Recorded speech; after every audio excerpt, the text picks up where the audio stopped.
Nganjuk dan asal-usul Desa Bareng, Kecamatan Sawahan, Kabupaten Nganjuk. Dengarkan ya teman-teman.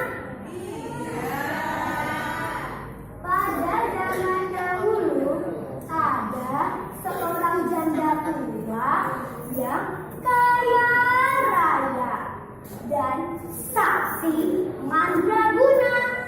Dia memiliki seperangkat alat musik tradisional Jawa, yaitu gamelan dan goib. Kalau dimainkan, suaranya sangat merdu dan indah. Biasanya warga desa setempat yang akan mempunyai hajatan akan pinjam gamelan tersebut untuk dibuatkan pertunjukan. Apabila ada yang tidak meninggal, maka pada malam hari harus nabur kembang setaman di halaman rumah Nyai tersebut.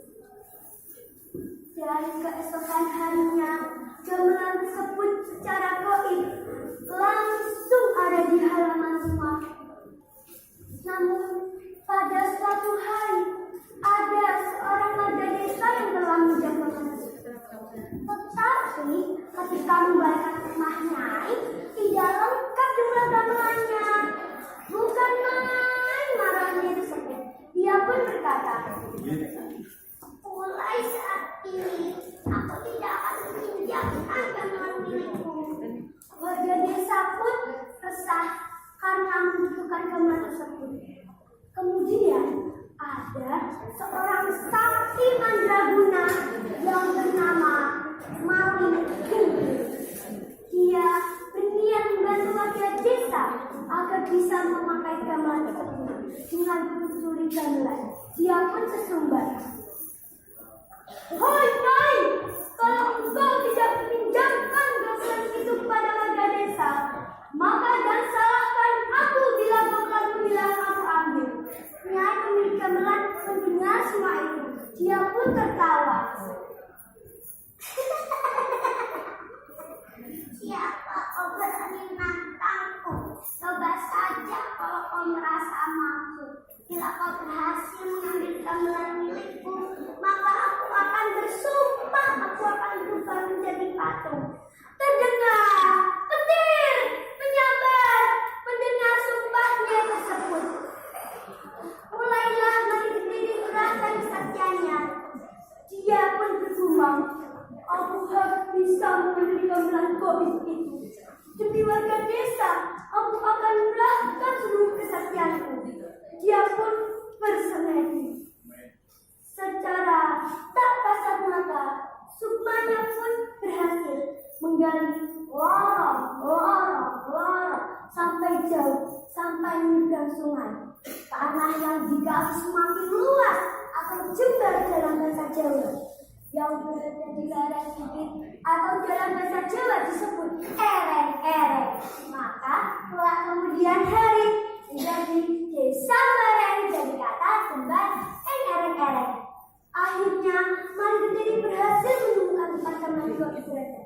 Dengan kesaktiannya, dia membawanya ke perempatan desa. Bukan main marah dan kecewanya Nyai pemilik gamelan. Dia pun merasa sangat sedih. Dia berlari sambil menangis ke arah perempatan desa. Dia pun berkata, baiklah Mawin Tinggi, aku akan menyuruh sumpahku.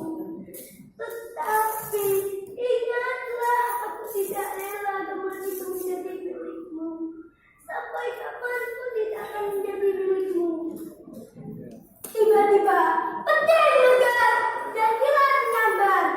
Nyai tersebut berubah menjadi patung sesuai dengan sumpahnya.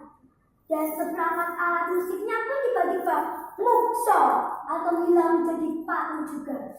Sekarang terkenal dengan sebutan Recokol. Namun anehnya, patung perwujudannya tersebut tidak berbusana.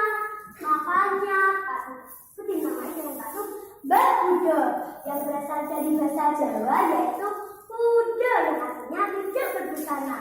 Keadaan kedua batu tersebut masih bisa dilihat di Desa Bare, Kecamatan Sawahan, Kabupaten Nganjuk. Meskipun sudah dalam kondisi rusak, konon kabarnya secara mistis gamelan tersebut masih terdengar di telinga orang yang mempunyai ilmu goib. Boleh percaya, boleh tidak. Allahu a'lam bishawab. Nah, teman-teman, pesan moral yang bisa kita ambil dari dongeng ini adalah yang pertama, kalau kita mendiam suatu barang, maka harus dikembalikan dengan keadaan semula. Yang kedua, kalau kita mempunyai kekayaan ataupun kesaktian, jangan sampai membuat kita sombong atau takabur. Dalam bahasa Jawa, aja dumeh, karena semua adalah titipan yang Maha Kuasa. Demikian dongeng dari saya. Asyik kan?